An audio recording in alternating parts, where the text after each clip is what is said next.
ಓಂ ವಯಸ್ಸು ಪರ್ಣ ಉಪಾಸೆ ದುರಿಂದ್ರಂ ಪ್ರಿಯಮೇಧಾ ಋಷಯೋ ನಾಧಮಾನಾಃ ಉಪಧ್ವಾಂತಮೂರ್ಣುಹಿ ಪೂರ್ಧಿಚಕ್ಷುರ್ ಮುಮುಗ್ಧ್ಯಸ್ಮಾನ್ ನಿಧಯೇವ ಬದ್ಧಾನ್ ಶ್ರಿಯೇ ಜಾತಃ ಶ್ರಿಯ ಆನಿರೀಯಾಯ ಶ್ರಿಯಂ ಭುಜೋಃ ಚರಿತೃಭ್ಯೋ ದಧಾತೆ ಶ್ರಿಯಂ ವಸಾಹಾನ ಅಮೃತತ್ವಮಾಹಾಜನ್ ಭವಂತಿ ಸತ್ಯಾಸಮಿಥಾ ಮಿತದ್ರೌಃ ತದಸ್ಯ ಪ್ರಿಯಮಭಿಪಾಥೋಃ ಅಸ್ಯಾಂ ನ ರೋಜತ್ರ ದೇವಯವೋ ಮದಂತೆ ಉರುಕ್ರಮಸ್ಯ ಸಹಿ ಬಂಧುರಿತ್ಥಾ ವಿಷ್ಣೋಃ ಪದೇ ಪರಮೇ ಮಧ್ವವುತ್ಸಾಹ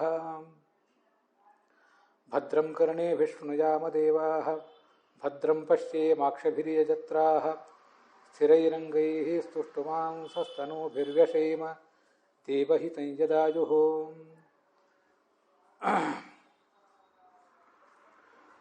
ಶ್ರೀ ಗುರುಭ್ಯೋ ನಮಃ. ಎಲ್ಲ ಶ್ರೋತೃಗಳಿಗೂ ಕೂಡ ಮಧ್ವನವಮಿ ಪ್ರಯುಕ್ತ ಶುಭಾಶಯಗಳು ಹಾಗೆ ನಮಸ್ಕಾರಗಳು.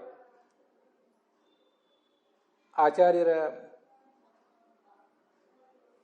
ಪುಣ್ಯ ಸ್ಮರಣಕ್ಕೆ ಕಾರಣವಾದಂಥ ಈ ಮಧ್ವನವಮಿಯನ್ನು ನಾವು ಅವರ ಗ್ರಂಥಗಳ ಅಧ್ಯಯನದಿಂದಲೇ ಸಾರ್ಥಕಪಡಿಸ್ಕೊಳ್ಬೇಕು. ಇವತ್ತಿನ ಬೆಳಗಿನ ಕಾಲದಲ್ಲಿ ನಾವು ಬ್ರಹ್ಮಸೂತ್ರ ಭಾಷ್ಯವನ್ನು ನೋಡಿದ್ದೇವೆ. ಭೇದ ವ್ಯಪದೇಶಾಚ ಅನ್ನೋ ಸೂತ್ರ ನಮ್ಮ ಅವಲೋಕನಕ್ಕೆ ವಿಷಯ ಆಗಿತ್ತು. ಇದೀಗ ನಮ್ಮ ದೈನಂದಿನ ಕಾರ್ಯಕ್ರಮದ ಭಾಗವಾಗಿ ಭಾಗವತದ 1ನೇ ಸ್ಕಂದದ 10ನೇ ಅಧ್ಯಾಯದ 30ನೇ ಶ್ಲೋಕವನ್ನು ನೋಡಬೇಕು.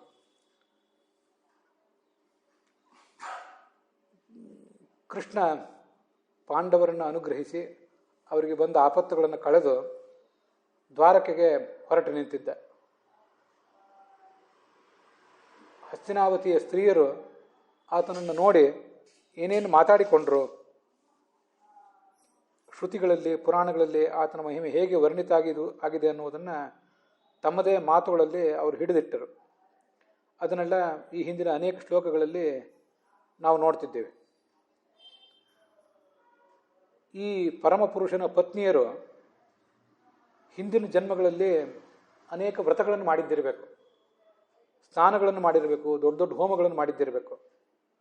ಹಾಗೆ ಮಾಡಿ ಭಗವಂತನನ್ನು ಪೂಜಿಸಿದ್ದಿರಬೇಕು. ಆದ್ದರಿಂದಲೇ ಆತನ ಕೈ ಹಿಡಿದರು ಅವರು.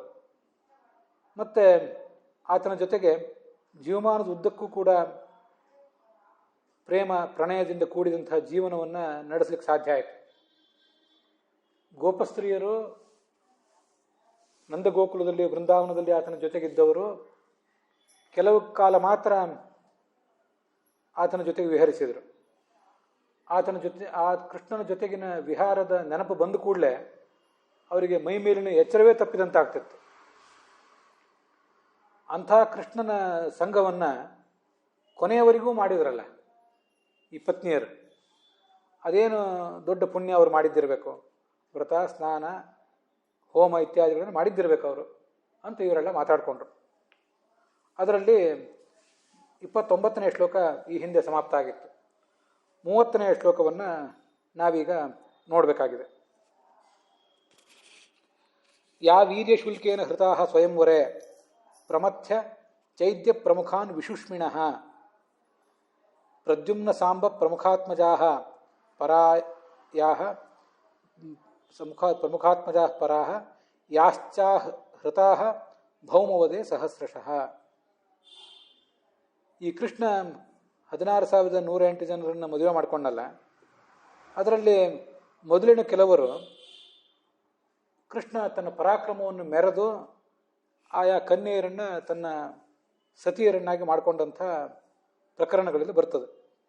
ವೀರ್ಯಶುಲ್ಕೇನ ಹೃತಾಃ ಸ್ವಯಂವರ ನಡೆದಿತ್ತು. ರುಕ್ಮಿಣಿಯ ಸ್ವಯಂವರವೂ ಹಿಡಿದು ಸ್ವಯಂವರ ನಡೆದಿತ್ತು.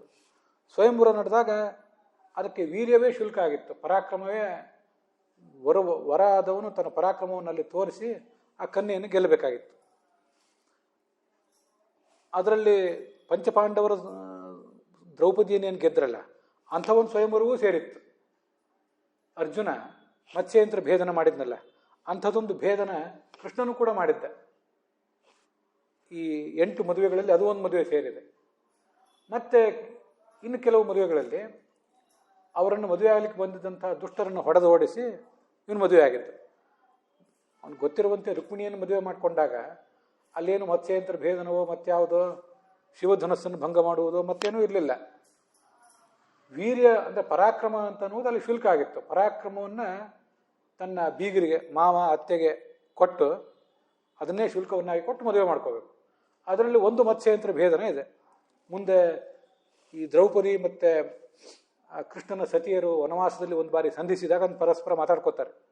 ಅದರಲ್ಲಿ ಒಬ್ಬಳು ಕೃಷ್ಣನ ಪತ್ನಿ ಹೇಳ್ತಾಳೆ, ನನಗೆ ಆ ಹೆಸರು ನೆನಪಿಲ್ಲ ಈಗ, ಮುಂದೆ ಅದನ್ನು ನೋಡ್ತೀವಿ. ನಿನ್ನ ಗಂಡ ಅರ್ಜುನ ಮತ್ಸ್ಯಂತರ ಭೇದನ ಏನು ಮಾಡಿದ್ನಲ್ಲ, ಅದಕ್ಕಿಂತ ನನ್ನ ಗಂಡ ಕೃಷ್ಣ ಮಾಡಿದ್ದು ಇನ್ನೂ ಕಠಿಣವಾಗಿತ್ತು ಅಂತ ಕೃಷ್ಣನ ಸತಿ ಒಬ್ಬಳು ಹೇಳ್ತಾಳೆ. ನೀರಿನಲ್ಲಿ ಆದರೂ ಅದು ಕಾಣಿಸ್ತಾ ಇತ್ತು, ಇದು ಏನೂ ಕಾಣುವಂತೆ ಇರಲಿಲ್ಲ ಅಂತ ಹೀಗೆಲ್ಲ ಮತ್ಸ್ಯಯಂತ್ರದ ಭೇದನದ ನಿಯಮಗಳನ್ನು ಹೇಳ್ತಾಳೆ. ಹೀಗೆ ಅದು ಒಂದು ವೀರ್ಯ ಶುಲ್ಕ. ರುಕ್ಮಿಣಿಯನ್ನು ಮದುವೆ ಮಾಡಿಕೊಂಡದ್ದು ವೀರ್ಯ ಶುಲ್ಕ ಅಲ್ಲ, ಇಂಥದ್ದೇನು ಸ್ಪರ್ಧೆ ಇರಲಿಲ್ಲ. ಆದರೆ ಕೃಷ್ಣ ತನ್ನ ಪರಾಕ್ರಮವನ್ನು ತೋರಿಸಿಯೇ ರಾಜರನ್ನು ಗೆದ್ದಿದ್ದ. ಅದರಿಂದ ಅದು ಒಂದು ರೀತಿ ವೀರ್ಯ ಶುಲ್ಕವೇ. ಸತ್ಯಭಾಮೆ ಅವಳನ್ನು ಮದುವೆ ಮಾಡಿಕೊಂಡದ್ದು ಕೂಡ ಪರಾಕ್ರಮವನ್ನು ತೋರಿಸಿಯೇ. ಯಾಕಂದರೆ ಬೇರೆ ಕೆಲವರು ಅವಳನ್ನು ಮದುವೆ ಮಾಡ್ಕೊಳ್ಬೇಕು ಅಂತ ಅಪೇಕ್ಷೆ ಪಟ್ಟಿದ್ದರು. ಅವಳ ತಂದೆ ಅವ್ರಿಗೆ ಕೊಟ್ಟಿರಲಿಲ್ಲ, ಹೀಗೆಲ್ಲ ಇತ್ತು. ಆದ್ದರಿಂದ ಕೃಷ್ಣ ಇವರೆಲ್ಲರನ್ನೂ ಮದುವೆ ಮಾಡಿಕೊಂಡದ್ದು. ಜಾಂಬವತಿಯನ್ನು ಮದುವೆ ಮಾಡಿಕೊಂಡದ್ದು ಹೀಗೇನೆ. ಯಾಕೆಂದರೆ ಜಾಂಬವತಿಯ ತಂದೆ ಜಾಂಬವಂತನನ್ನು ತನ್ನ ವೀರ್ಯದಿಂದ ಸದೆ ಬಿಡದೆ ಮದುವೆ ಮಾಡಿಕೊಂಡದ್ದು. ಆದ್ದರಿಂದ ಇದೆಲ್ಲವೂ ಕೂಡ ಒಂದೊಂದು ರೀತಿಯಿಂದ ವೀರ್ಯ ಶುಲ್ಕ. ಹೀಗೆ ಆ ಸ್ವಯಂವರದಲ್ಲಿ ಅವರೆಲ್ಲರನ್ನೂ ಕೂಡ ಸೋಲಿಸಿದವನು. ಆಗ ನೋಡಿದರೆ ಜಾಂಬವತಿದೇನು ಸ್ವಯಂವರ ಅಲ್ಲ, ರುಕ್ಮಿಣಿದ್ದಾದರೆ ಸ್ವಯಂವರಕ್ಕೆ ಸಿದ್ಧಳಾಗಿದ್ಲು. ಸತ್ಯಭಾಮೆಯದು ಏನು ಸ್ವಯಂವರ ನಡೆದಿರಲಿಲ್ಲ. ಜಾಂಬವತಿದಂತೂ ಸ್ವಯಂವರ ಅಲ್ವೇ ಅಲ್ಲ, ಬೇರೆ ಯಾವ ರಾಜರು ಅಲ್ಲಿ ಬಂದೂ ಇರಲಿಲ್ಲ. ಇನ್ನು ನೀಲ, ಮಿತ್ರವಿಂದ, ಭದ್ರ ಅಂತೆಲ್ಲ ಇದೆ. ಅದರಲ್ಲಿ ಯಾರೋ ಒಬ್ಬರದು ಮತ್ಸ್ಯಯಂತ್ರ ಭೇದನ ಮಾಡಿದ್ದು, ಯಂತ್ರ ಭೇದನ ಮಾಡಿದ್ದು. ಇನ್ನೊಬ್ಬರದ್ದು ಯಾರ್ದೋ ಆ 7 ಗೂಳಿಗಳನ್ನು ಕಟ್ಟಿದ್ದು. ಹೀಗೆ ಎಲ್ಲ ಕಡೆ ಪರಾಕ್ರಮ ತೋರಿಸಿದ್ದಿದೆ. ಕೆಲವು ಕಡೆ ಸ್ವಯಂವರ ನಡೆದಿತ್ತು, ಕೆಲವು ಕಡೆ ನಡೆದಿರಲಿಲ್ಲ. ಅಲ್ಲಿಯೂ ಕೂಡ ಎಲ್ಲ ಕಡೆ ಸ್ವಯಂವರ ಅಂದರೆ ಆ ಕನ್ಯೆ ತಾನಾಗಿ ಕೃಷ್ಣನನ್ನು ಬಯಸಿದ್ಲು, ಕೃಷ್ಣನು ಅವಳನ್ನು ಬಯಸಿದ್ದ. ಇಷ್ಟು ಅರ್ಥ ಇಟ್ಕೊಂಡ್ರೆ ಸಾಕು. ಸ್ವಯಂವರ ಅಂದರೆ ನಿರ್ದಿಷ್ಟವಾಗಿ ಅನೇಕ ಜನ ರಾಜರು ಸೇರಿದ್ರು, ಅವರೆಲ್ಲರಲ್ಲಿ ಅವಳು ಕೃಷ್ಣನನ್ನು ವರಿಸಿದ್ಲು ಅಂತನೇನು ಅರ್ಥ ಮಾಡಬೇಕಾಗಿಲ್ಲ. ಇವರಿಬ್ಬರು ಪರಸ್ಪರ ವರಿಸುವುದೇ ಸ್ವಯಂವರ ಅಷ್ಟೆ. ಆ ದೃಷ್ಟಿಯಿಂದ ಅದನ್ನು ತಿಳ್ಕೊಂಡ್ರೆ ಸಾಕು. ಪ್ರಮಥ್ಯ ಚೈದ್ಯ ಪ್ರಮುಖಾನ್ ವಿಶುಷ್ಮಿಣಃ. ರುಕ್ಮಿಣಿ ಮದುವೆ ಕಾಲದಲ್ಲಿ ಚೈದ್ಯ ಇದ್ದ, ಶಿಶುಪಾಲ. ಅವರೆಲ್ಲ ಎಂಥವರಾಗಿದ್ದರು ಅಂದರೆ ವಿಶುಷ್ಮಿಣಃ, ವಿಶಿಷ್ಟವಾದ ಶಕ್ತಿ ಉಳ್ಳವರಾಗಿದ್ದರು ಅವರು. ಕೆಲವು ಕಡೆ ವಿಶುಷ್ಮಿಣಃ ಅಂತಿದೆ, ಕೆಲವು ಕಡೆ ಶುಷ್ಮಿಣಃ ಅಂತ ಇಷ್ಟೇ ಇದೆ. ಶುಷ್ಮಿ ಅನ್ನೋ ಶಬ್ದಕ್ಕೆ ಈ ಮದವೇರಿದ ಆನೆ, ಮದವೇರಿದ ಗೂಳಿ, ಕೋಣ ಇರ್ತಾವಲ್ಲ, ಅದಕ್ಕೆ ಬಳಕೆ ಮಾಡುವಂಥ ಶಬ್ದ ಅದು. ಇಲ್ಲಿ ವಿಜಯಧ್ವಜರು, ಯಾದವಾರರು ಇವರೆಲ್ಲ ಉಪಯೋಗ ಮಾಡಿದ್ರಲ್ಲಿ ವಿಶುಷ್ಮಿಣ ಅಂತಿದೆ. ವಿಶುಷ್ಮಿಣ, ವಿಶಿಷ್ಟವಾದ ಬಲ ಇದ್ದವರು. ಬೇರೆ ಕಡೆ ಕೆಲವು ಕಡೆ ಶುಷ್ಮಿ ಅಂತಿದೆ. ಎಲ್ಲದಕ್ಕೂ ಹೆಚ್ಚು ಕಡಿಮೆ ಅರ್ಥ ಒಂದೇ ಆಗ್ತದೆ. ಇವರು ಎಲ್ಲ ಪತ್ನಿಯರು ಕೂಡ ಮಹಾತ್ಮರಾದವರಿಗೆ ಜನ್ಮ ಕೊಟ್ಟವರು. ರುಕ್ಮಿಣಿ ಪ್ರದ್ಯುಮ್ನಿಗೆ ಜನ್ಮ ಕೊಟ್ಟಳು, ಸಾಂಬನಿಗೆ ಜನ್ಮ ಕೊಟ್ಟಳು ಜಾಂಬವತಿ, ಮತ್ತು ಸತ್ಯಭಾಮಿನೂ ಕೂಡ ಮತ್ತೊಬ್ಬ ಕೆಲವು ಪ್ರಮುಖರಿಗೆ ಜನ್ಮ ಕೊಟ್ಟಿದ್ಲು. ಇವರು ಕೆಲವರು, ಈ 8 ಜನ. ಇನ್ನು 16,100 ಜನ ಏನಿದ್ದಾರೆ ಅವರೆಲ್ಲ ಭೌಮವದೇ ಸಹಸ್ರಶಃ. ಭೌಮ ಅಂದರೆ ಭೂಮಿಪುತ್ರ ನರಕಾಸುರ. ಅವನನ್ನು ಕೊಂದು ದೊಡ್ಡ ಸಾವಿರಾರು ಸಂಖ್ಯೆಯಲ್ಲಿ ಕರ್ಕೊಂಡು ಬಂದಲ್ಲ ಅವರು ಅಂತ ಈ ಹಸ್ತಿನಾವತಿ ಸ್ತ್ರೀಯರು ಮಾತಾಡಿಕೊಂಡ್ರು. ಅದರಲ್ಲಿ ಈಗ ಮೊದಲು ವಿಜಯಧ್ವಜರ ವ್ಯಾಖ್ಯಾನವನ್ನು ಗಮನಿಸೋಣ. ವಿಶುಷ್ಮಿ ಅಂದರೆ ವಿಶಿಷ್ಟ ಬಲ, ಅದನ್ನು ಹೇಳಿದೆ. ಪ್ರಮಥ್ಯ ಅಂದರೆ ಅವರನ್ನೆಲ್ಲ ಸದೆ ಬಡಿದು ಈ ಶೂರ್ಯಮೇವ ಶುಲ್ಕಂ ಉತ್ಕೋಚಂ, ಇವತ್ತಿನ ಸಂಸ್ಕೃತದಲ್ಲಿ ಉತ್ಕೋಚ ಅಂದರೆ ಲಂಚ ಅಂತ ಕರೀತಾರೆ. ಶುಷ್ಕ ಅಂದರೆ ಶುಲ್ಕ ಅಂದರೆ ಫೀ ಅಂತ ಅರ್ಥ. ತನ್ನ ಅತ್ತೆ ಮಾವಂದರಿಗೆ, ಭಾವಿ ಅತ್ತೆ ಮಾವಂದರಿಗೆ ತನ್ನ ಪರಾಕ್ರಮವನ್ನೇ ಶುಲ್ಕವನ್ನಾಗಿ ಕೊಟ್ಟು ಮದುವೆ ಮಾಡಿಕೊಂಡದ್ದು ಅಂತ ಅರ್ಥ ಮಾಡಿಕೊಂಡ್ರೆ ಸಾಕು.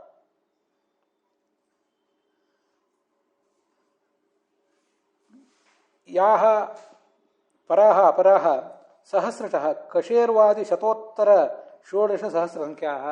ಕಶೇರು ಅಂತ ಅವಳಲ್ಲಿ ಒಬ್ಬಳಿದ್ಲು. ಅವಳ ಬಗ್ಗೆ ತಾತ್ಪರ್ಯ ನಿರ್ಣಯದಲ್ಲಿ ಉಲ್ಲೇಖ ಇದೆ. ಅವಳೇ ಮೊದಲಾದ, ಅದೊಂದೇ ಹೆಸರು ನೆನಪಿರೋದು. 16,100 ಪೈಕಿ ಗೊತ್ತಿರೋ ಹೆಸರು ಅದೊಂದೇ. ಈ 8 ಹೆಸರದ್ದು ಗೊತ್ತಿದೆ, ಉಳಿದವ್ರ ಪೈಕಿ ಇವಳದೊಬ್ಬದೇ ಹೆಸರು ಗೊತ್ತಿರೋದು. ಹೀಗೆ 16,108 ಜನ ಸ್ತ್ರೀಯರು ಅವನ ಮದುವೆ ಮಾಡಿಕೊಂಡ್ರು. ಇದು ವಿಜಯಧ್ವಜರ ವ್ಯಾಖ್ಯಾನ. ಪ್ರದ್ಯುಮ್ನ ಸಾಂಬ ಪ್ರಮುಖಾ ಆತ್ಮಜಾಹ ರುಕ್ಮಿಣ್ಯಾದ್ಯಾಹ, ರುಕ್ಮಿಣಿ ಮೊದಲಾದವರು. ಯಾದವಾರ್ಯರು ಕೂಡ ಅದರಲ್ಲಿ ಹೆಚ್ಚಿಂದ ಏನು ಹೇಳಿಲ್ಲ, ಏನು ವಿಜಯಧ್ವಜರು ಹೇಳಿದ್ದಾರೆ ಅದನ್ನೇ ಹೇಳಿದ್ದಾರೆ. ಇನ್ನು ಇದಕ್ಕೆ ಶ್ರೀಧರರು ಮೊದಲಾದವರು ಏನು ವ್ಯಾಖ್ಯಾನ ಮಾಡ್ತಾರೆ ಅಂತ ಅನ್ನೋದನ್ನು ನೋಡೋಣ. ವೀರ್ಯಂ ಪ್ರಭಾವ ಏವ ಶುಲ್ಕಂ. ವೀರ್ಯ ಅಂದರೆ ಪರಾಕ್ರಮ ಅಂತ ಅರ್ಥ, ಅಥವಾ ಪ್ರಭಾವ ಅಂದರೆ ಮಹಿಮೆ, ಅದೇ ಅಲ್ಲಿ ಶುಲ್ಕ ಅಂದರೆ ಮೂಲ್ಯ. ಶುಷ್ಮಿಗಳು ಅಂತ ಇವರೆಲ್ಲ ಇಟ್ಕೊಂಡಿರೋ ಪಾಠ. ಶುಷ್ಮಿ ಅಂದರೆ ಬಲಿಷ್ಠ. ರುಕ್ಮಿಣಿ ಜಾಂಬವತಿ ನಾಗ್ನಜಿತೀನಾಂ, ನಾಗ್ನಜಿತಿ ಅಂತ ಇನ್ನೊಂದು ಮತ್ತೊಬ್ಬಳು ಪತ್ನಿ, ಅವಳೇ ನೀಲ. ನಗ್ನಜಿತನ ಮಗಳಾದ್ರಿಂದ ಅವಳನ್ನು ನಾಗ್ನಜಿತಿ ಅಂತ ಕರೀತಾ ಇದ್ರು.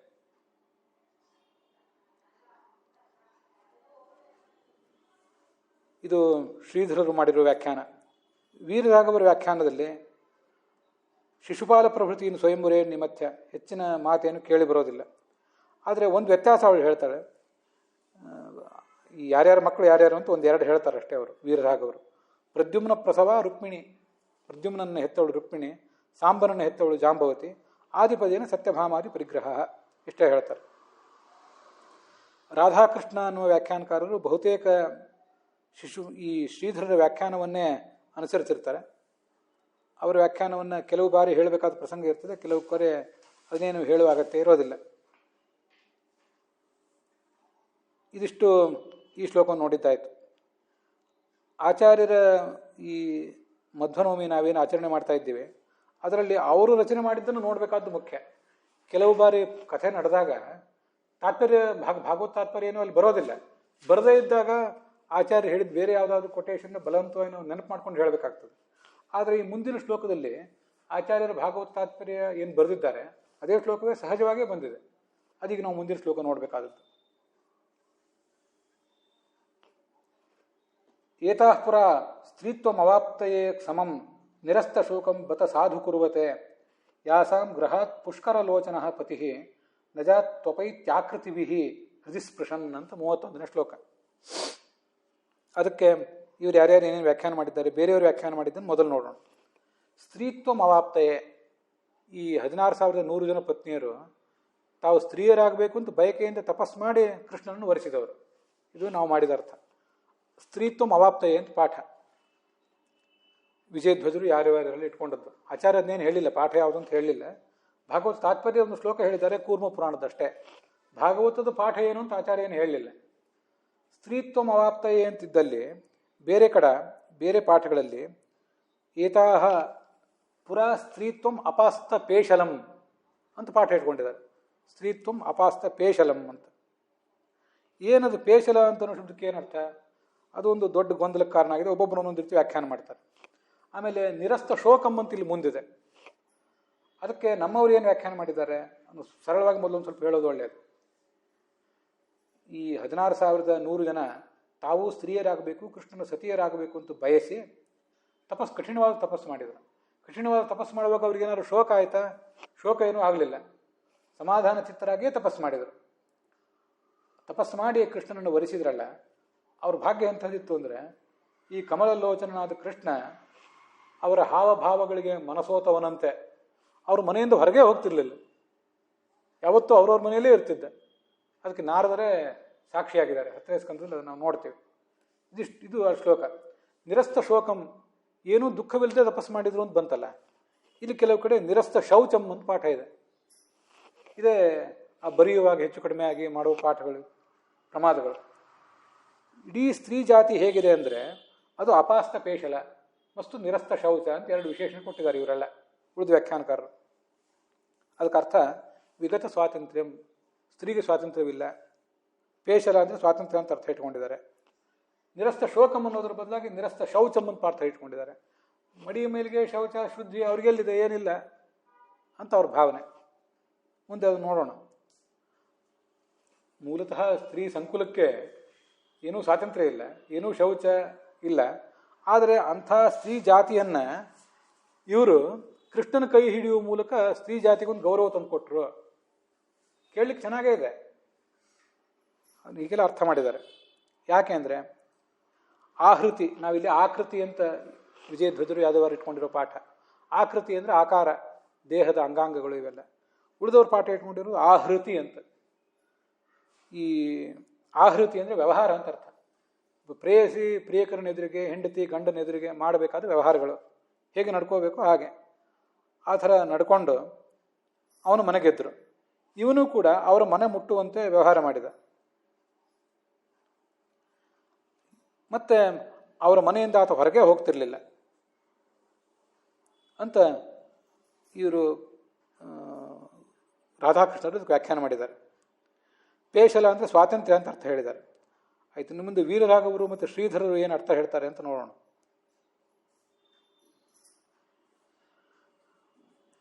ಶೌಚಂ ಅಂದರೆ ಪವಿತ್ರತ, ನಿರಸ್ತ ಶೋಕಂ ಬದಲಾಗಿ ಶೌಚ ಅಂತಲೇ ಇಟ್ಕೊಂಡಿದ್ದಾರೆ ವೀರರಾಘವರು ಕೂಡ. ಅಪಾಸ್ತ ಪೇಶಲಂ ಅನ್ನೋ ಶಬ್ದ ತುಂಬ ಗೊಂದಲದ್ದು. ಈಗೂ ಕೂಡ ವ್ಯಾಖ್ಯಾನಗಳಲ್ಲಿ ಇನ್ನೂ ಅದಕ್ಕೆ ಬೇರೆ ಬೇರೆ ಅರ್ಥಗಳೇ ಇವೆ, ಕೋಶಗಳಲ್ಲೂ ಕೂಡ. ಪೇಶಲ ಅಂದರೆ ಸ್ವಾತಂತ್ರ್ಯ ಅಂತ ಅರ್ಥ ಇಟ್ಕೊಂಡಿದ್ರಲ್ಲ ರಾಧಾಕೃಷ್ಣರು. ವೀರರಾಘವರದು ವಿಶಿಷ್ಟಾದ್ವೈತದ ವ್ಯಾಖ್ಯಾನ, ಶ್ರೀಧರರದು ಮತ್ತು ರಾಧಾಕೃಷ್ಣರದು ಅದ್ವೈತದ ವ್ಯಾಖ್ಯಾನ.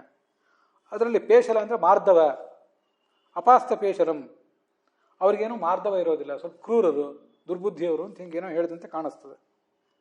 ಆದರೆ ಸ್ತ್ರೀ ಸಂಕುಲವೇ ಇಂಥದ್ದಾದರೂ ಕೂಡ ಆ ಸ್ತ್ರೀ ಸಂಕುಲಕ್ಕೊಂದು ಗೌರವ ತಂದುಕೊಟ್ರು, ಒಂದು ಬೆಲೆ ತಂದುಕೊಟ್ರು ಅಂತ ಹೀಗೆಲ್ಲ ಅರ್ಥ ಮಾಡಿದ್ದಾರೆ.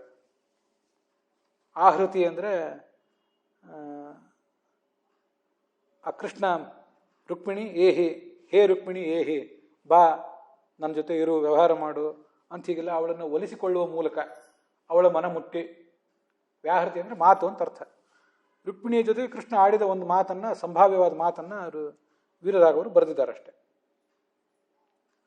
ಸರಿ, ಇದು ವೀರರಾಘವರದಾಯಿತು. ಇನ್ನು ಉಳಿದಿರೋದು ಶ್ರೀಧರರ ವ್ಯಾಖ್ಯಾನ. ಶ್ರೀಧರರ ವ್ಯಾಖ್ಯಾನದಲ್ಲಿ ಅಪಾಸ್ತಂ ಪೇಶಲ ಅಂದರೆ ಭದ್ರ, ಮೂರು ಬೇರೆ ಬೇರೆನೇ ಅರ್ಥನೇ ಆಯಿತು. ಪೇಶಲ ಅಂದರೆ ಭದ್ರ, ಮಂಗಳ. ಯಾವುದೇ ಮಂಗಳ ಕಲ್ಯಾಣ ಅವರಲ್ಲಿಲ್ಲ. ಅಥವಾ ಸ್ವಾತಂತ್ರ್ಯ ಅಂತಲೂ ಅರ್ಥ ಬರೆದಿದ್ದಾರೆ. ಅಂತೂ ಸ್ತ್ರೀಗೆ ಸ್ವಾತಂತ್ರ್ಯ ಇಲ್ಲ, ಆದ್ದರಿಂದ ಸ್ವಾತಂತ್ರ್ಯ ರಹಿತರವರು, ಯಾವುದೇ ಶೌಚವೂ ಅವರಿಗಿಲ್ಲ. ಅಂಥ ಸ್ತ್ರೀ ಜಾತಿಗೂ ಇವರೊಂದು ಗೌರವ ತಂದು ಕೊಟ್ಟರು. ಅವರ ಮನೆಯಿಂದ ಈತ ಹೊರಗೆ ಹೋಗ್ತಿರ್ಲಿಲ್ಲ. ಇವರು ಈ ಶ್ರೀಧರರು ಆಹೃತಿ ಅಂದರೆ ವ್ಯವಹಾರ.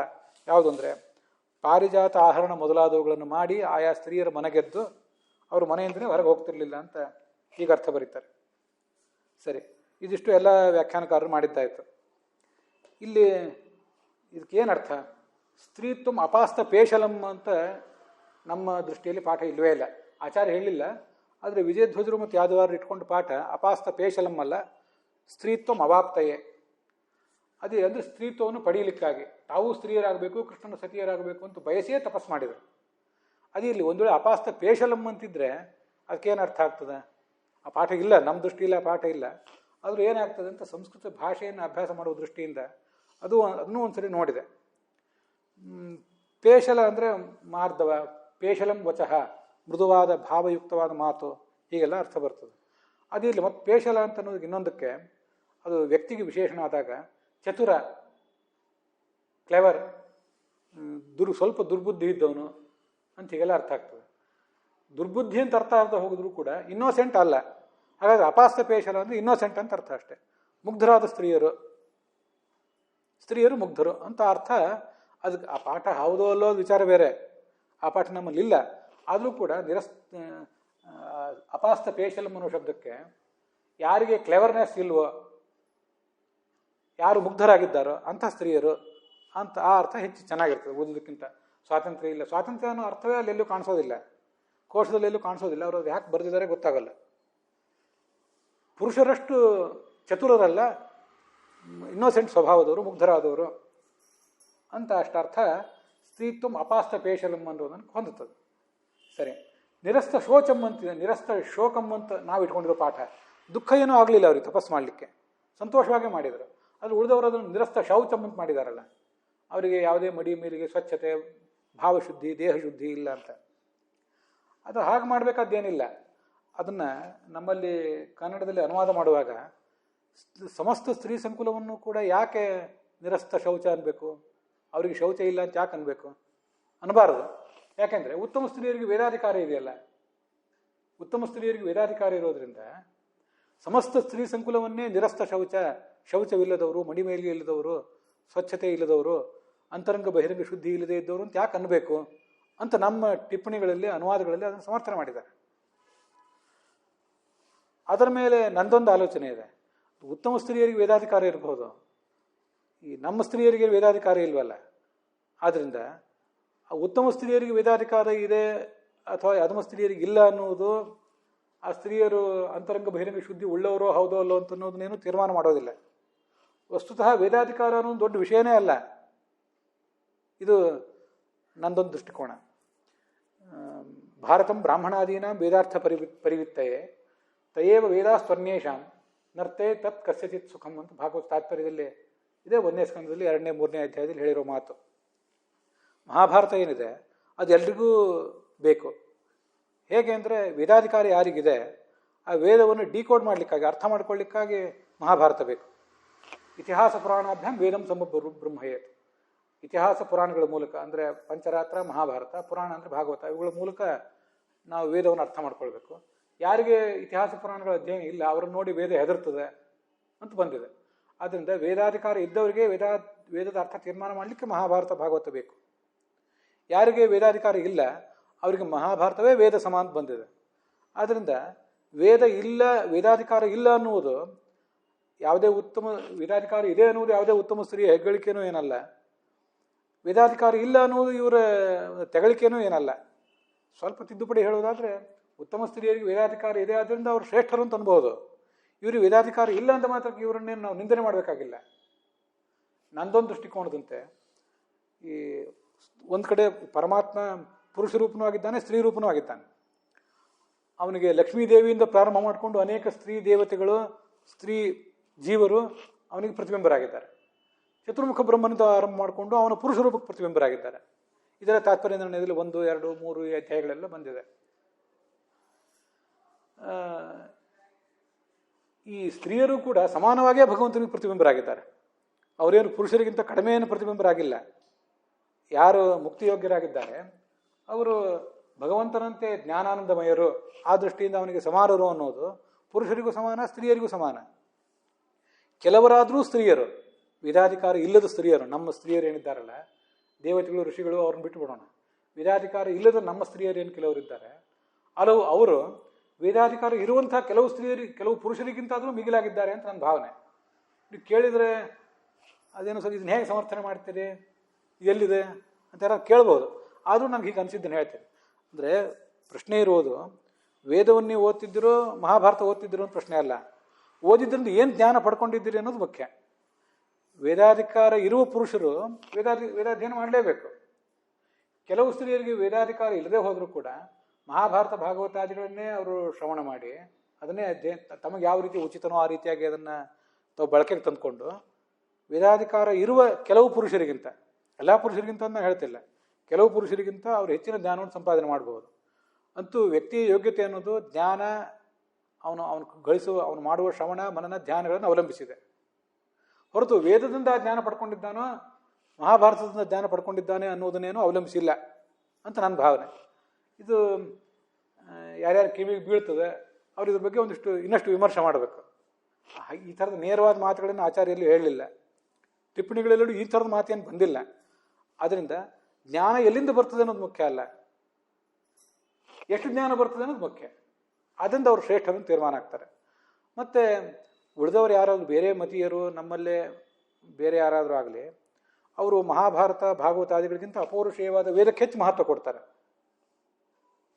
ನಾವು ವೇದವ್ಯಾಸರನ್ನು ಸಾಕ್ಷಾತ್ ಭಗವಂತ ಅಂತ ಹೇಳುವುದರಿಂದ ಮಹಾಭಾರತ ಭಾಗವತಗಳನ್ನು ವೇದಕ್ಕಿಂತ ದೊಡ್ಡದು ಅಂತೇವೆ. ಮತ್ತು ಅದು ಔಪಚಾರಿಕವಾದ ಮಾತು ಏನಲ್ಲ. ಅದು ಬೇಕಾಷ್ಟು ನಾವು ಚರ್ಚೆ ಮಾಡಿದ್ವಿ ಹಿಂದೆ ಬ್ರಹ್ಮಸೂತ್ರ ಭಾಷೆ ಪಾಠ ಇತ್ಯಾದಿಗಳಲ್ಲಿ. ಮಹಾಭಾರತ ಭಾಗವತಗಳು ವೇದಕ್ಕಿಂತ ದೊಡ್ಡದು ಅನ್ನೋದನ್ನು ಔಪಚಾರಿಕ ಅಂತ ಅವ್ರು ಅಂತಾರೆ. ಯಾಕೆಂದರೆ ಅವರಿಗೆ ವೇದವ್ಯಾಸರು ಭಗವಂತನ ಅವತಾರ ಅಲ್ಲ. ನಮಗೆ ವೇದವ್ಯಾಸರು ಭಗವಂತನ ಅವತಾರ ಹೌದು ಅಂತಾದ್ಮೇಲೆ ವೇದದಲ್ಲಿ ಇಲ್ಲದೇ ಇರುವುದು ಮಹಾಭಾರತದಲ್ಲಿ ಇದೆ ಅಂದಮೇಲೆ ಮಹಾಭಾರತದ ಮತ್ತೊಂದು ಮುಖವೇ ಭಾಗವತ. ಒಂದೇ ನಾಣ್ಯದ ಎರಡು ಮುಖ ಅದು. ಅದರಿಂದ ಜ್ಞಾನ ಎಲ್ಲಿಂದ ಕಳಿಸ್ತೀರಿ ಅನ್ನೋದು ಮುಖ್ಯ ಅಲ್ಲ. ಅದರಿಂದ ಯಾವ ಕಾರಣಕ್ಕೂ ಕೂಡ ಅವರು ನಿರಸ್ತ ಶೌಚರ್ಯನಲ್ಲ. ನಮ್ಮವರೇ ಟಿಪ್ಪಣಿಕಾರರು ಅನುವಾದಕಾರರು ಬರೆದಂತೆ ಕೂಡ ಉತ್ತಮ ಸ್ತ್ರೀಯರಿಗೆ ವೇದಾಧಿಕಾರ ಇದೆ, ಆದ್ದರಿಂದ ಇಡೀ ಸ್ತ್ರೀ ಸಂಕುಲವನ್ನೇನು ನಾವು ಹೀಗಳ್ಲಿಕ್ಕೆ ಬರೋದಿಲ್ಲ ಅಂತ ಅವ್ರು ಬರೆದಿದ್ದಾರೆ. ಅದೇನು ಅಷ್ಟೇನು ಗ್ರಾಹ್ಯವಾದ ವಿಚಾರ ಏನಲ್ಲ. ಉತ್ತಮ ಸ್ತ್ರೀಯರಿಗೆ ವೇದಾಧಿಕಾರ ಇರಲಿ, ನಮ್ಮವ್ರಿಗೆ ಇಲ್ಲದೇ ಇರಲಿ, ಒಟ್ಟಾರೆ ವೇದಾಧಿಕಾರ ಇದೆಯೋ ಇಲ್ಲವೋ ಅನ್ನೋದು ಪ್ರಶ್ನೆಯೇ ಅಲ್ಲ. ಜ್ಞಾನ ಎಷ್ಟು ಗಳಿಸ್ತೀರಿ, ನಿಮಗಿರುವ ಮೂಲಗಳಿಂದ, ನಿಮಗೆ ಅಧಿಕೃತವಾದ ಮೂಲಗಳ ಮೂಲಕ ನೀವು ಎಷ್ಟು ಜ್ಞಾನ ಗಳಿಸ್ತೀರಿ ಅನ್ನೋದು ಮಾತ್ರ ಮುಖ್ಯ. ಅದು ನನ್ನ ವಿಚಾರ. ಇರಲಿ, ಅಂತೂ ನಿರಸ್ತ ಶೌಚ ಅನ್ನೋದು ನಮ್ಮ ಪಾಠ ಏನಲ್ಲ, ನಿರಸ್ತ ಶೋಕ ಅನ್ನೋದೇ ನಮ್ಮ ಪಾಠ. ಒಂದು ವೇಳೆ ನಿರಸ್ತ ಶೌಚ ಅಂತಿದ್ರು ಏನು ಮಾಡಬೇಕು ಅನ್ನೋ ಅರ್ಥ ಅಂತ ಹೇಳಿದೆ ಅಷ್ಟೆ. ಇಷ್ಟು ಕಷ್ಟಪಟ್ಟು ಅವ್ರು ತಪಸ್ಸು ಮಾಡಿದ್ರು, ಅವ್ರಿಗೇನು ದುಃಖ ಆಗಲಿಲ್ಲ, ಆನಂದವಾಗಿ ತಪಸ್ಸು ಮಾಡಿದರು. ಬತ ಸಾಧು ಕುರುವತೆ, ಒಂದು ಸಾಧುವಾದ ಕಾರ್ಯವನ್ನು, ಮಂಗಳಕರವಾದ ಕಾರ್ಯ ಅಂದರೆ ತಪಸ್ಸೇ ದೊಡ್ಡ ಮಂಗಳಕರವಾದ ಕಾರ್ಯ. ಯಾಕೆ ಮಾಡಿದ್ರು? ಸ್ತ್ರೀತ್ವಂ ಅವಾಪ್ತಯೇ, ಸ್ತ್ರೀತ್ವವನ್ನು ಪಡೀಲಿಕ್ಕಾಗಿ ಮಾಡಿದರು. ಅವಾಪ್ತಯೇ ಅಂದರೆ ಆಪ್ತುಮ್ ಅಂತ ಅರ್ಥ, ವಿಜಯಧ್ವಜರು ಹೇಳ್ತಾರೆ. ಸಾಧು ಅಂದರೆ ಶೋಭನ, ಮಂಗಳಕರವಾದ ಏನದು ತಪಸ್ಸೆಂಬ ಕಾರ್ಯ, ಅದನ್ನು ಮಾಡಿದರು. ಅವರ ಮನೆಗಳಿಂದ ಆಕೃತಿ, ನಾವು ಇಟ್ಕೊಂಡಿರೋ ಪಾಠ ಆಕೃತಿಯ. ಆಕೃತಿ ಅಂದರೆ ಚೇಷ್ಟೆಗಳು, ಹಾವಭಾವಗಳು. ಅವನ ಹಾವಭಾವಗಳ ಮೂಲಕ ಇವನು ಮನೆಗೆದ್ದರು, ಇವನು ತನ್ನ ಹಾವಭಾವಗಳ ಮೂಲಕ ಅವಳು ಮನೆಗೆದ್ದ. ಅದು ಹಿಂದಿನ 9ನೇ ಸ್ಕಂದದಲ್ಲಿ 9ನೇ ಅಧ್ಯಾಯದಲ್ಲಿ ಬಂದಿದೆ. ಕೃತೋರು ಮಾನಾಹ ಅಂತ ಯಾವ್ಯಾರು ಅದನ್ನು ವ್ಯಾಖ್ಯಾನ ಮಾಡಿದರೆ ಈ ಹಿಂದೆ ಹೇಳಿದ್ದೆ. ನಾವು ಹೂವು ತುಳಸಿ ಮೂಲಕ ಭಗವಂತನಿಗೆ ಅರ್ಚನೆ ಮಾಡಿದರೆ, ಆ ಸ್ತ್ರೀಯರು ತಮ್ಮ ಹಾವಭಾವಗಳ ಮೂಲಕ ಭಗವಂತನಿಗೆ ಅರ್ಚನೆ ಮಾಡ್ತಿದ್ರು ಅಂತ ಬಂದಿದೆ. ಅವನು ಕೂಡ ತನ್ನ ಹಾವಭಾವಗಳ ಮೂಲಕ ಇವರ ಮನಸ್ಸು ಗೆಲ್ತಿದ್ದ ಅಂತ ಬಂದಿದೆ. ಹೀಗೆ ಹೃದಯಸ್ಪೃಶನ್, ಅವರ ಹೃದಯವನ್ನು ಮುಟ್ಟಿ ತಟ್ಟಿ ಇಬ್ಬರು ಪರಸ್ಪರ ಹೀಗೆ ವಶೀಭೂತರಾಗಿದ್ದರು. ಇವರು ಅವನ ಮನೆಯಿಂದ ಹೊರಗೆ ಹೋಗ್ತಿರ್ಲಿಲ್ಲ ಅಂತ ಅದರ ಅಭಿಪ್ರಾಯ. ಪುರ ಅಂದರೆ ಪೂರ್ವ ಜನ್ಮನಿ ಅಂತ ಹೇಳ್ತಾರೆ ಯಾದವಾರ್ಯರು. ಅವ್ರು ಯಾರು ಅಂದರೆ ಅಗ್ನಿಪುತ್ರಾಹ, ಎಲ್ಲ ಅಗ್ನಿಯ ಮಕ್ಕಳವರು. ಅಗ್ನಿಪುತ್ರ ಮಹಾತ್ಮಾನ ತಪಸಾ ಸ್ತ್ರೀತ್ವ ಆಪಿರೆ ಭರ್ತಾರಂಚ ಜಗದ್ಯೋನಿಂ ವಾಸುದೇವ ಮಜಂ ವಿಭುಂ ಇತಿ ಮಹಾಕೌರ್ಮೆ, ಭಾಗವತ ತಾತ್ಪರ್ಯ. ಮಹಾತ್ಮರಾದ ಅಗ್ನಿಯ ಮಕ್ಕಳು ಅವರು ತಪಸ್ಸು ಮಾಡಿ ಸ್ತ್ರೀತ್ವವನ್ನು ಪಡೆದರು. ಮತ್ತೆ ಜಗತ್ತಿನ ಒಡೆಯನಾದ ವಾಸುದೇವನನ್ನು ತಮ್ಮ ಗಂಡಂದ್ರನ್ನಾಗಿ ಪಡೆದರು ಅಂತ ಅದಕ್ಕೆ ಅರ್ಥ ಹೇಳ್ತಾರೆ. ಎಲ್ಲರೂ ಒಟ್ಟಿಗೆ ತಪಸ್ಸು ಮಾಡಿದರು. ಇನ್ನೇನು ಹೆಚ್ಚಿನ ಅರ್ಥ ಏನು ಹೇಳಬೇಕಾಗಿಲ್ಲ. ಇಲ್ಲಿ ಇನ್ನೊಂದು ಮಾತಿದೆ, ನಮ್ಮವರೇ ಕೆಲವರು ಹಿರಿಯ ವಿದ್ವಾಂಸರು ಹೇಳಿರೋ ಮಾತುಗಳನ್ನು ವಿಮರ್ಶೆ ಮಾಡಬೇಕಾಗ್ತದೆ ನಡುವೆ. ಸ್ತ್ರೀಣಾಂ ನೈವ ಹಿ ಪುಂಸ್ತ್ವಂ ಸ್ಯಾತ್ ಬಲವತ್ಕಾರಣ ಇರಕ್ಕೆ. ಸ್ತ್ರೀಯರಿಗೆ ಪುರುಷತ್ವ ಬರೋದಿಲ್ಲ, ಆದರೆ ಪುರುಷರು ಸ್ತ್ರೀಯರಾಗಬಹುದು. ಯಾಕೆಂದರೆ ವರ ಮತ್ತು ಶಾಪಗಳ ಮೂಲಕವಾಗಿ. ಈ ಅಗ್ನಿಪುತ್ರರು ಸ್ತ್ರೀತ್ವವನ್ನು ಪಡೆದ್ರಲ್ಲ, ಇದನ್ನು ಒಬ್ಬರು ವಿದ್ವಾಂಸರು ವಿಶ್ಲೇಷಿಸುವಾಗ ಇದು ಒಂದು ರೀತಿಯಿಂದ ಆ ಅಗ್ನಿಪುತ್ರರಿಗೆ ಪತನ ಅಂತ ವ್ಯಾಖ್ಯಾನ ಮಾಡಿದ್ದಾರೆ. ವರಗಳ ಮೂಲಕ ಅಥವಾ ಶಾಪಗಳ ಮೂಲಕ ಸ್ತ್ರೀತ್ವವನ್ನು ಪಡಿಬಹುದು ಅಂತ. ಸಾಮಾನ್ಯವಾಗಿ ಪುರುಷರಾಗಿ ಮುಂದುವರಿತಿರ್ತಾರೆ, ಸ್ತ್ರೀಯರಾಗಿ ಮುಂದುವರಿತಾರೆ. ಪುರುಷರು ಕೆಲವು ಬಾರಿ ವರಗಳ ಮೂಲಕ ಶಾಪಗಳ ಮೂಲಕ ಸ್ತ್ರೀತ್ವವನ್ನು ಪಡಿಬಹುದು, ಸ್ತ್ರೀಯರಿಗೆ ಅದು ಆಗೋದೇ ಇಲ್ಲ ಅಂತಿಷ್ಟು ಬಂದಿದೆ. ಆ ಶಾಪಗಳ ಮೂಲಕನೂ ಸ್ತ್ರೀತ್ವ ಬರಬಹುದು ಅಂತಿದೆಯಲ್ಲ ಪುರುಷರಿಗೆ.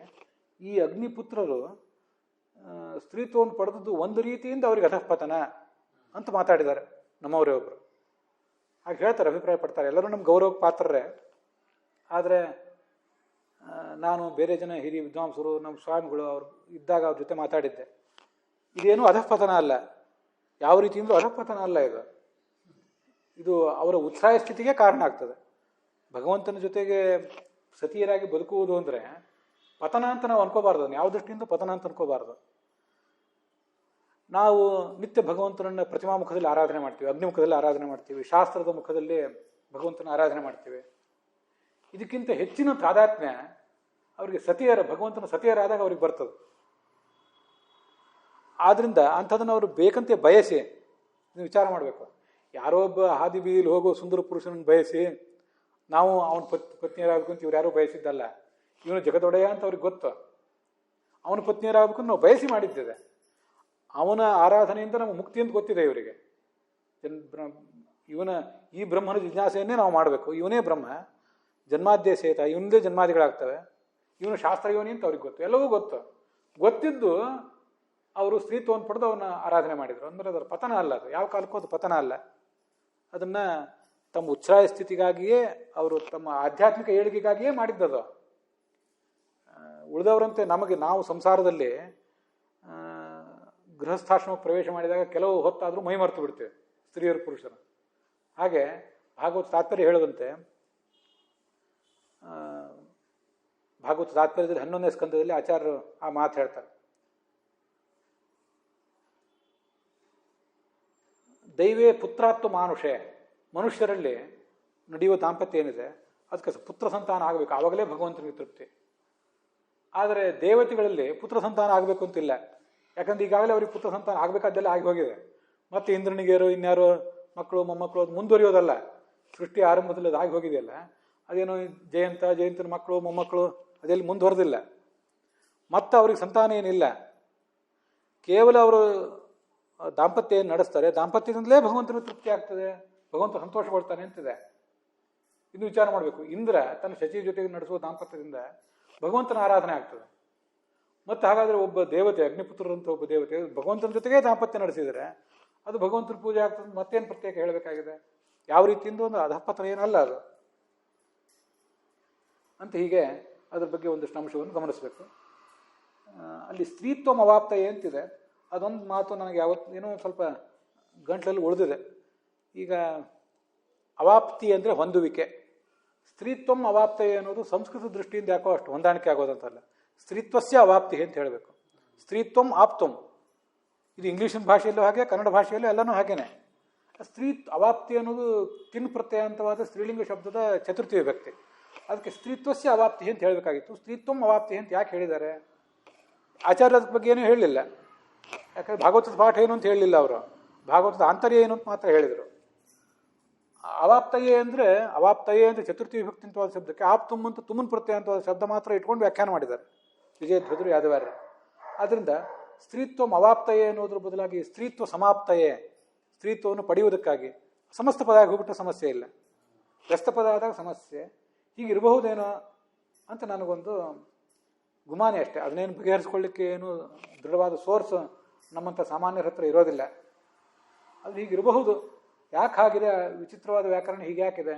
ನಾವು ನೋಡಿದ ವ್ಯಾಕರಣಕ್ಕಿಂತ ಅನೇಕ ದೃಷ್ಟಿಯಿಂದ ಭಾರತ ಭಾಗವತಗಳು ಭಿನ್ನ ಆಗಿರ್ತವೆ ಅನ್ನೋದು ಗೊತ್ತಿದ್ದು ಹೀಗೊಂದು ಸಂಶಯ ಬಂದಿದೆ. ಅದು ಹೇಗೆ ಬಗೆಹರಿಸ್ಕೋಬೇಕು ಅಂತ ಎಷ್ಟೋ ಆಲೋಚನೆ ಮಾಡಿದೆ, ಆದರೂ ಅದು ಬಗೆಹರಿದಿಲ್ಲ. ಸ್ತ್ರೀತ್ವ ಸಮಾಪ್ತಯೇ ಅಂತ ಇರಬಹುದೇನೋ ಅಂತ ಒಂದು ಆಲೋಚನೆ ಇದೆ. ಅದನ್ನು ನಿಮ್ಮ ಎದುರಿಗೆ ಇಟ್ಟಿದ್ದೀನಿ. ಯಾರಿಗಾದರೂ ಅದ್ರ ಬಗ್ಗೆ ಮತ್ತಿಂದ ಹೆಚ್ಚಿಂದ ಏನಾದರೂ ಹೊಳೆದರೆ ಅದನ್ನು ನನಗೆ ತಿಳಿಸ್ಬೋದು. ಅಲ್ಲಿಗೆ 31ನೇ ಶ್ಲೋಕದ ವಿವರದೊಂದಿಗೆ ಇವತ್ತಿನ ಈ ಭಾಗ ಸಮಾಪ್ತವಾಗಿದೆ. ಹುಸಿಯ ನಾಡಿ ಹೊಟ್ಟೆ ಹೊರೆವ ವಿಷಯದಲ್ಲಿ ರಸಿಕನೆಂದು ಹುಸಿಗೆ ಹಾಕಿದಿರುವೇನು ಹೃಷಿಕೇಶನೇ, ಈಶನಿನ್ನ ಚರಣ ಭಜನೆ ಆಸೆಯಿಂದ ಮಾಡುವೆ, ದೋಷ ರಾಶಿ ನಾಶ ಮಾಡು ಶ್ರೀಶಕೇಶವ. ಶ್ರೀಕೃಷ್ಣಾರ್ಪಣ ವಸ್ತು.